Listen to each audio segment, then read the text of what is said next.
아까도 잠깐 말씀을 나누면서 서로 좀 공감을 했던 게 투자를 할 때 있어서 가장 큰 두려움이 바닥이 언젠지 모른다. 그렇죠. 이런 두려움이 예. 아닐까 생각하는데요. 그런 두려움은 어떻게 이겨내시는 거예요?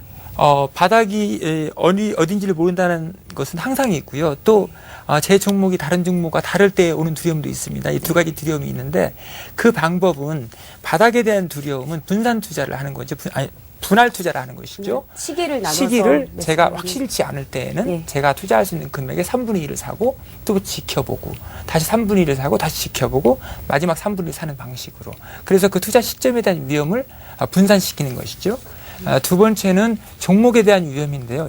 제가 좋게 보는 종목이지만 그 종목이 정말 제가 원하는 시기 내에 1년 내에 우리 고객이 기다리는 기간 내에 정말 올라가 줄지 아니면 3년 뒤에 올라가 줄지 모르는 것이거든요. 그렇죠. 그래서 종목이 분산될 필요가 저는 있다고 보는 거죠. 15개 정도로 제가 봐서 1년 정도 때로는 2년 정도 이내에 온다고 보면 한두 달 내에 한 종목씩 오지 않겠습니까? 제 판단이 맞는다는 말이죠. 그런데 그 판단은 정말 항상 맞는 것은 아니에요. 제가 2004년 경으로 기억하는데 그 고려 아이언이라는 종목을 고려 아이언. 예. 네. 주가가 2만 원대 후반에서 아주 좋게 봤어요. 그래서 그 종목을 저희 펀드에 4%씩 샀습니다. 이 펀드에 4%라면 굉장히 많이 사는 거예요. 개별 주식이었기 때문에요. 그런데 주가는 6개월이 지나도 움직이질 않는 거예요. 제 펀드의 수익률은 다른 펀드의 수익률이 밀리게 되죠. 네. 결국 제가 그 주식을 줄였어요. 그래서 3% 이하로 2.7%, 8% 정도 낮췄는데 그때부터 주가가 올라가기 시작하는 거예요. 그런데 지금 그 주가는 아마 30만 원 정도에 아마 와 있을 겁니다. 주식이 올라가기 시작하면 그렇게 무섭게 올라가는데도 안 올라갈 때는 아무도 사지 않고 안 올라가요. 그걸 제가 장담할 수가 없잖아요. 네. 그래서 결국은 분산이 필요하다는 거고 좋은 종목 하나에 몰빵 투자하지 마시고 좋은 종목 10개를 찾으시라. 저희 같은 경우는 전문 투자기이기 때문에 15개를 찾죠. 15개 분산해서 투자하는 겁니다. 어떻게 분산하시는 기준이 있어요? 뭐 업종별로 분산을 해서 거기서 뭐 종목을 꼽는다든지 그런 식으로 가나요? 어느 한 업종에 너무 네. 집중되는 것은 분산 투자 효과에 그렇죠. 굉장히 부족하지요. 그래서 저희 같은 경우는 기본적인 그 업종별 배분을 하는데요. 그렇다고 해서 모든 업종에 투자하지는 않습니다. 예를 들면 금융주든 건설주든 어떤 특정 섹터가 있지만 그 섹터의 전망이 또는 그 종목이 저평가된 종목이 없다고 판단될 때는 사지 않습니다. 최근 이 업종 괜찮다 싶은 업종은 어떤 게 있나요? 그동안은 역시 가장 좋았던 건 그 자동차라고 봐요. 그 품질 경쟁력에서 아주 좋았고 또 브랜드 이미지도 굉장히 올라가고 있었고 또 원가 경쟁 면에서도 최근에 환율 효과 또 그 전에 투자 때문에 굉장히 좋았죠. 그래서 역시 자동차 업종이 가장 좋은 업종이었다고 판단되고요.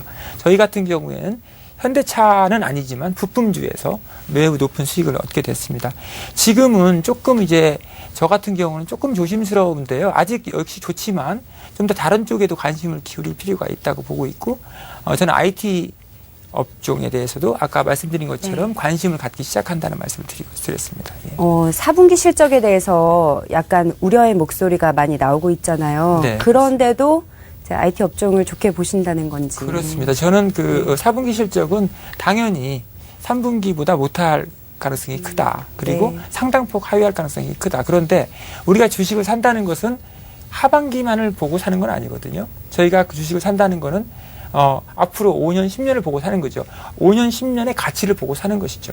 우리가 PER을 얘기할 때 10배를 얘기하고 9배를 얘기하지 않습니까? 8배면 싸다. 그건 뭐냐면 현재 이익의 8년치 또는 10년치를 내가 지불하고 그 주식을 사겠다는 것이거든요. 그만큼 밸류에이션이라는 것은 장기간을 이미 함축하고 있는 것이거든요. 그런데 투자할 때는 너무 짧은 시간을 보죠. 그래서 제 생각에는 좀 더 긴 시간을 볼 필요가 있다. 이런 생각을 가지고 있습니다. 대표님 약간 개인적인 성격도 좀 긍정적이신 편인가요? 저는 기본적으로 긍정적이고 낙관적인 사람입니다. 예. 네, 지금 이제 종합 주가 지수가 1,900선을 상회하고 있지 않습니까? 지금 시장의 방향이 앞으로 어떻게 될지 많은 투자자들이 궁금해하고 있는데요. 대표님 어떻게 전망하고 계신가요?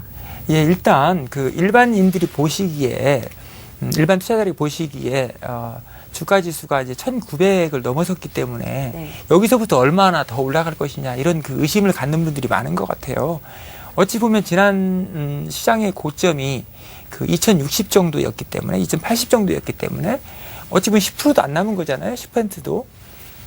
그런데 달리 보셔야 된다고 생각합니다. 첫 번째는 그 우리 주식이 이제 더 이상 그 국내 내국인만의 물건이 아니거든, 주식이 아니거든요.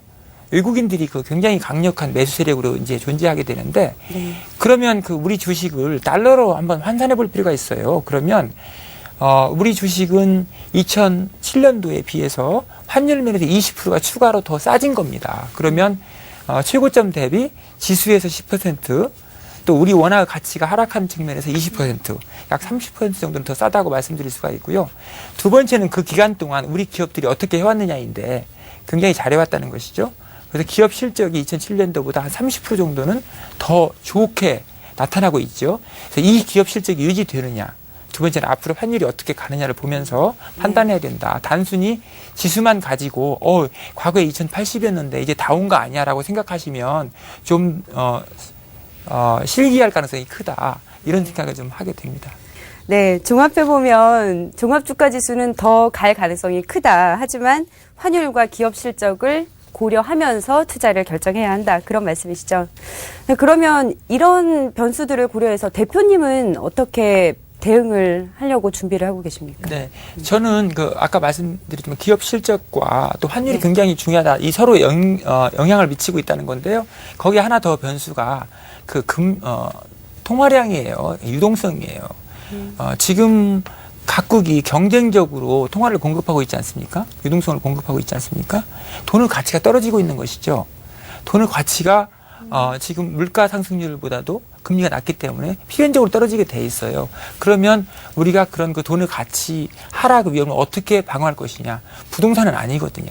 이미 그 과거의 문제의 원흉이기 때문에 거기에 다시 자금이 가는 것에 무리가 있다고 보고, 저는 그걸 해지하기 위해서 주식을 긍정적으로 볼 필요가 있다. 그래서 주식이 아닌 대안이 없는 상태에서라면 아까 말씀드린 그 환율, 기업 실적, 그리고 유동성의 추이를 면밀하게 보면서 투자해야 된다. 저는 아직 시장을 매우 긍정적으로 보고 있고, 저희 자본의 경우에도 90% 이상 주식에 투자하고 있고요.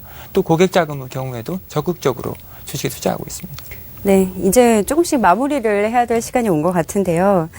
자, 지금 수탁고가 300억 원 정도 규모라고 제가 들었습니다. 네, 맞죠? 300억에서 400억 사이로 이제 가고 있습니다. 그 정도로. 예, 예. 요즘 사실 한참 인기를 구가하는 대형 투자자문사에 비해서는 조금 규모가 작은 편인데요.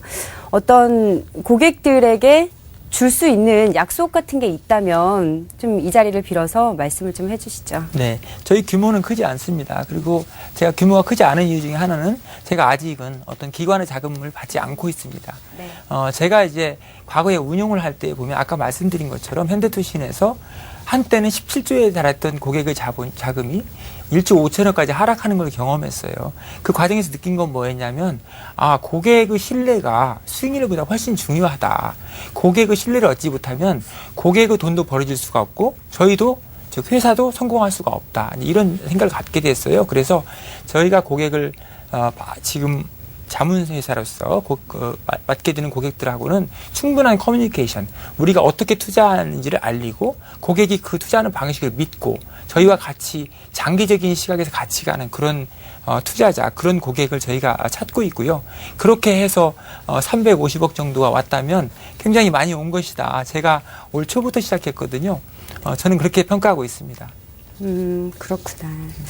자, 마지막으로 저희 방송 시청하시는 분들 중에 개미 투자자라고 하죠. 개인 네. 투자하시는 분들이 굉장히 많은데요. 네. 주식시장에서 선배시잖아요. 저보다 더 오래 하신 분도 있으시겠지만. 물론 그러시긴 네. 하겠지만. 자, 일반 개인 투자자를 위한 조언, 이 자리를 빌어서 좀 해주십시오.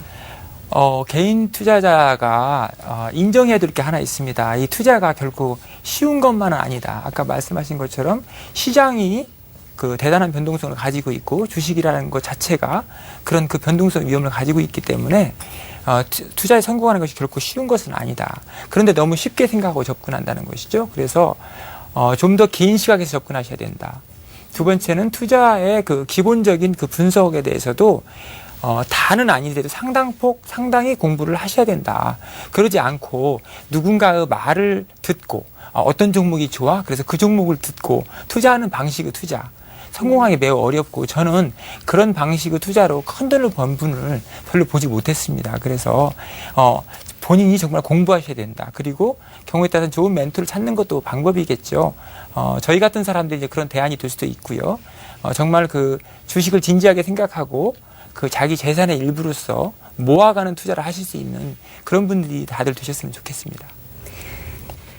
개인 투자자들이 전쟁터와 다름없는 주식시장에서 살아남기 위해서는 험한 길을 같이 갈 수 있는 든든한 동지가 가장 필요하지 않을까 생각합니다. 한국경제TV가 준비한 대한민국 대표 투자자문사 대표들의 노하우를 통해 큰 도움을 받고 또 성공 투자하시기를 기원합니다. 저희는 다음 이 시간에 다시 찾아뵙겠습니다.